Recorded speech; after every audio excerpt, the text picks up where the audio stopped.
Une journée nationale est consacrée aux aides à domicile. Ils sont 570 000 en France, essentiels pour de nombreuses familles et il faut améliorer leurs conditions de travail. Au 13h, nous avons cherché et nous avons trouvé un exemple positif, un modèle à suivre, oui, à Ghana, dans l'Allier. Mathieu Desmoulins, Fabrice Maillard et Valérie Belgrand-Barbier. Bonjour, comment ça va aujourd'hui? On compare volontiers Sandrine à une bonne fée. Et monsieur, comment il va? Ni femme de ménage, ni infirmière.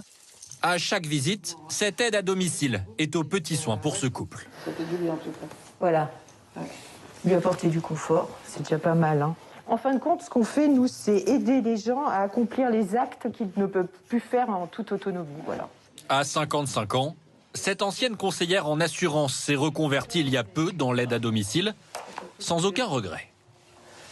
Tous les matins, je me lève très contente de partir travailler.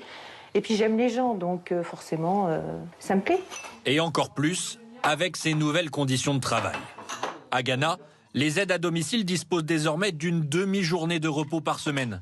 Et le nombre d'interventions par jour a été limité. On travaille dans du confort, on a des horaires qui sont quand même assez équilibrés et des temps de repos qui sont corrects et puis pas des plannings surchargés. Vous n'auriez pas envie de changer? Non, franchement non. Je suis bien où je suis. Résultat, des employés qui restent plus longtemps à leur poste. Et pour les bénéficiaires, cela fait une grosse différence. Les échanges sont plus francs, sont plus directs. Et s'il y a un besoin un peu particulier, on ose un peu plus le demander. Pour améliorer le bien-être au travail, des réunions sont régulièrement organisées pour évoquer les situations difficiles. Il ne faudrait pas faire venir des élèves malades ou quelque chose comme ça. Avec des conseils pour éviter de se blesser. Il existe des coussins pour faciliter ce retournement, où on le met entre les jambes, et c'est une forme en U comme ça. Grâce à cette nouvelle organisation, le Centre d'action sociale a réduit ses arrêts maladie de 30%. Et surtout, fini les problèmes pour recruter.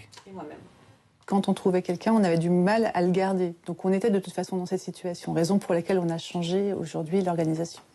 Ça permet d'attirer davantage? Ah oui, complètement. Et la tension sur le personnel, elle n'est plus là en fait.